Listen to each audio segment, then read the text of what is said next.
The crypto markets have crashed, and we can finally use that word for its intended purposes. Support levels have been broken. Bitcoin is down 10%. However, some cryptos are holding up a little better than their counterparts. We'll look at that in today's video as well. Now, yesterday's video, we were specifically looking at the pump up and the trap to be avoided. We thought we would go up a little more than just one day, but hence this is crypto and liquidity events take place.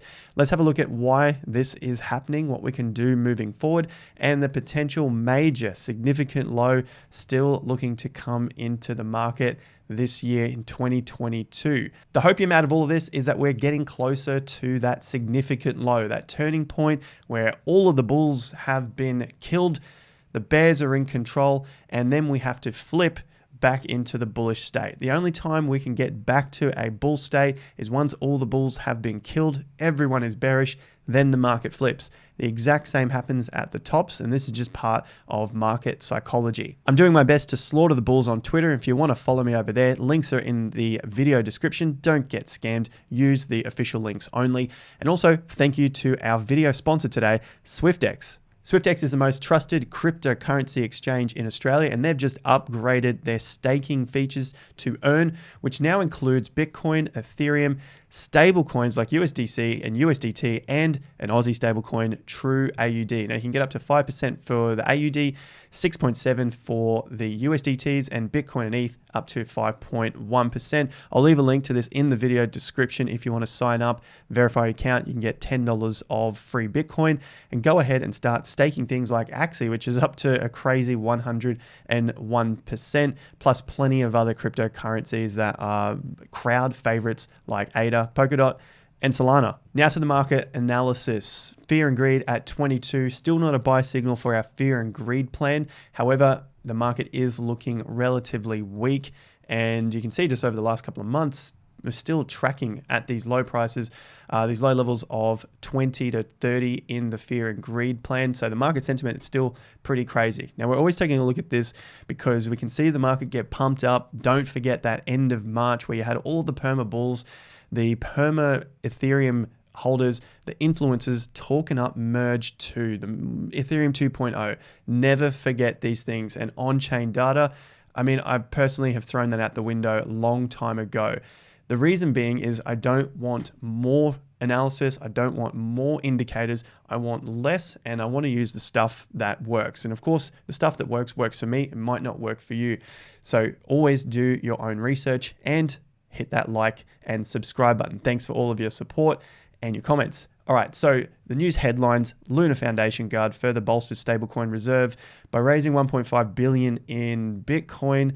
Surprise, surprise, they've bought it over the last few days, mind you, which was in a tweet from Do Kwon this morning. Worth of Bitcoin over the last few days. This was at Bitcoin price of $38,000 to $40,000-ish. And of course, now we find ourselves at around $36,000 at the time of this recording. So I've just got a little joke, you know, where every time we see these sort of posts, whether it's Luna, whether it's Michael Saylor, whether it's El Salvador, whether it's some sort of big institution buying, generally, not always, it tends to be at a time just before a dump. You know, why is that? Honestly, I think it has something to do with the market psychology. When things are up, people are more happy to talk about it. When things are down, you know, no one really wants to say that they're buying Bitcoin because, you know, obviously the markets can go a little lower. And for your hopium, this is your hopium. If things do go lower, the risk reward gets a lot better. Over the long term, I'm looking at $100,000, $200,000 for Bitcoin. So if we do get Bitcoin at $20,000 or $30,000, those returns to the upside are much, much greater than buying Bitcoin when all of the hype and the greed is in the market at $50,000 or $60,000. And recently we saw that greed or that neutral feel come back at around $48,000. And of course, the returns just get a lot less. Market drops down, and we rinse and repeat. Now to why this has happened. And yesterday we had the news from the Fed that they raised the interest rates. We saw the markets creep up a few percent in the stock market. Of course, that came across into Bitcoin as well. I was looking for a little longer than just one day of an up move and potentially testing some resistance levels for Bitcoin at around that $40,600, which we've been tracking for a long time now. And as for cryptos, we specifically looked at examples of where that resistance would come in for the cryptos that you hold. Surprise, surprise, we didn't even make it there. We only had one day up, and now we've gone through a liquidation event. So overnight, the longs have been liquidated about $340 million, and to the shorts about $67 million. So people going long and in the anticipation of further prices, higher prices. Then we get the flip with the market makers dumping the market back down. Must have been quite illiquid, so they were able to push the price below previous support levels. But before we get to Bitcoin, let's just take a look at S&P, because we're looking at these macro views. I'm looking for a major low to come in. The bulls have obviously failed in the short term. Maybe we'll also see a reversal in the short term because of the volatility that's come back into the market. As for the S&P, it has closed down. However, it didn't break the low on the 2nd of May. That was the day that we broke through these major lows of February. So that was the war low, Russia war low. And we broke through it. So even with this liquidity event, the markets have just held up above that low. So for the short term, I think it's okay, provided we continue to hold out that 4,062 points. That's on the S&P. Obviously, we're looking at this and the NASDAQ as well to give us some sort of lead time into Bitcoin to see what's going on over the long term. The NASDAQ is faring worse than Bitcoin. It is still beneath those levels of February. So that's that major low that we're looking at here in March, so March 14th and February 24th. It closed below that again and just ticked a couple of points below the 2nd of May. So the weakness is really in the tech sector. Definitely not a space that I'm looking to dollar cost average into. Tech stocks, I think they're still going to be revalued even more, meaning prices to come down or at least go into some sort of trading range and stabilize for a period of time. Because as I've looked at with this property cycle, the money looks like it's going to start flowing into banking and real estate compared to what we saw in the first half of the cycle, which is tech stocks. So a lot of the technology getting us out of the previous slump of 2009, the GFC low, tech pulls us back. That's beside the point for now. Let's take a look at Bitcoin dominance. The dominance fell. However, cryptos also fell. So like I said in the intro, this doesn't happen all that often. We have all the market fall and Bitcoin fare worse than cryptocurrencies. And we know that Bitcoin fared worse than basket of cryptos here because the dominance is down, which means Bitcoin fell more than other cryptos. And we're just starting to see that fall as well. So what could come next? Well, we've got the 50% level here at around 41.5%. For the altcoins, if they are to continue to be stronger than Bitcoin, we have to see the dominance chart continue down. We have to see this break the 50% support level. We have to see it break the current support that put in at around 41.5%.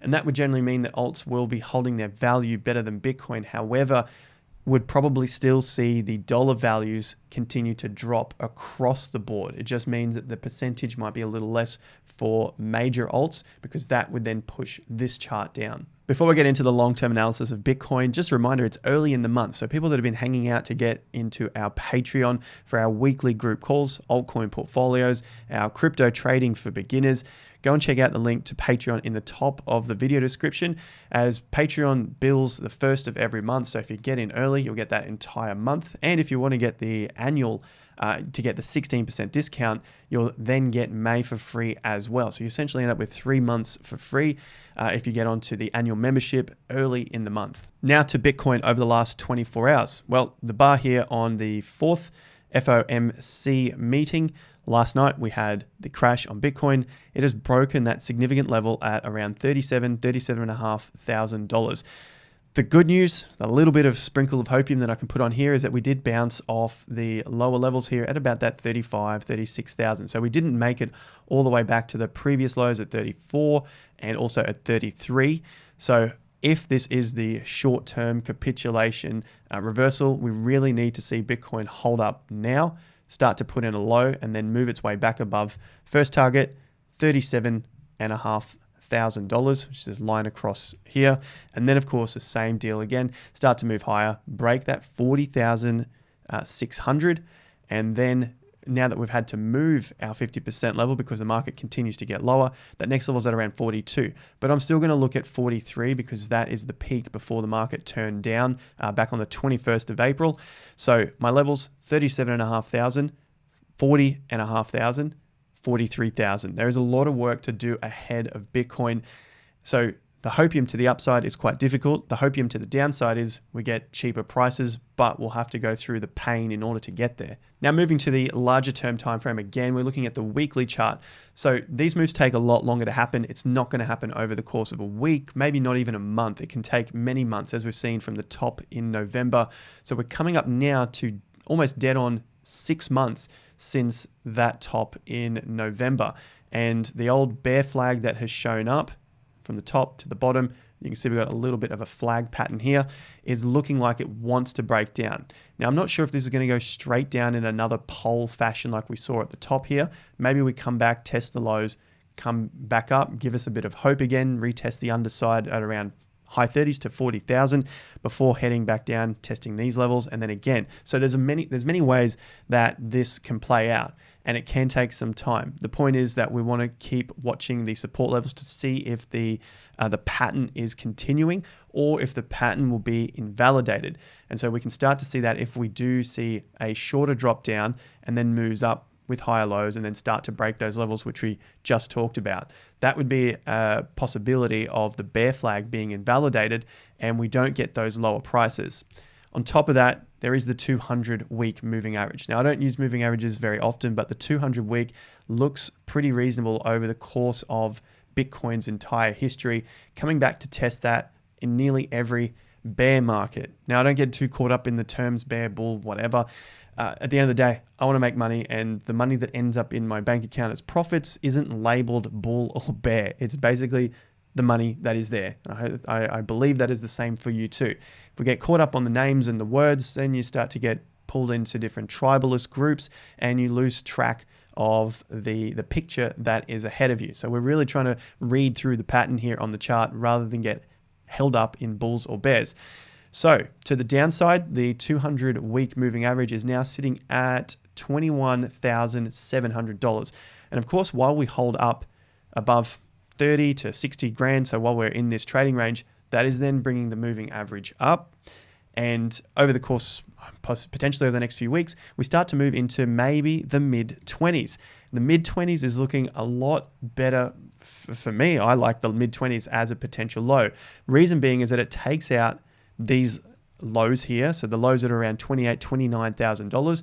And what we've seen with liquidations in the short term happens on the bigger term timeframes as well, where investors, maybe even traders, will have some stops sitting below these levels, right? So if we can push the market down there, take out their stops, which means if they're holding long, for the market to go up, they have stops here to say, I'm going to sell Bitcoin. That then allows these bigger whales to take the stops, take their Bitcoin because they're selling it, push the price down, maybe to that 200 week, maybe a little further, maybe a little higher, doesn't really matter, and then take that Bitcoin and then start to mark the price back up. So we have to clear out all of the bulls before we get into that next stage of the next part of the 4-year cycle, the next stage of the bull market, whatever you want to call it, in the next leg of the uptrend. The other part I had on here was the 4-year cycle video. I've posted this a few months ago. I'll leave a link to it at the end of this video, so make sure you stick around for that.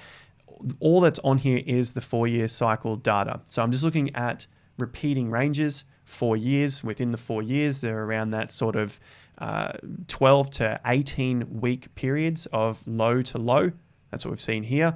And then from the bottoms to the tops, it's been about 3 years. So you can see about 152 bars, 153 bars, 159 bars. And then you can see, as I just mentioned, those low to lows. So that's what I'm looking for moving forward into the later part of this year, which I've talked about for months and months on this channel. And these patterns that seem like they're working out for now. Of course, this can always be wrong, which is why I'm taking it day by day, week by week, and just checking that the pattern structures remain valid and that they don't get invalidated, because then I would have to change my view. For now, it's still working out to sometime later this year. We're in May now, so we're getting closer to that. And of course, I've talked about it for months and months on the channel. The 200-week moving average is coming up as well, so that will give us a bit of a price guide. So the two big things are the timing and the price. What's most important is probably timing, and a lot of people say you cannot time the market. I beg to differ. I've seen it happen for the last 15 years that I've been in the markets, and the last 12 years since I've been trading. It is possible. It is more difficult. It takes a little more work. But on the longer term timeframes, it is much easier to do than on the shorter term timeframes. So let's see how this goes.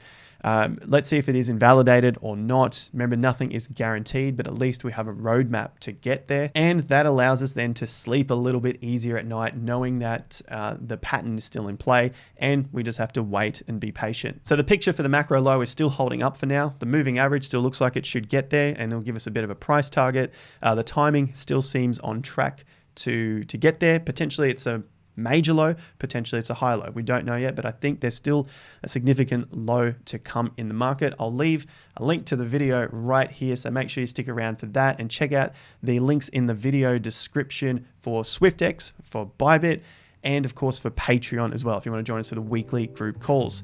Thanks for the likes and subscribing to the channel. I'll see you guys at the next video. Until then, have more fun to get more done.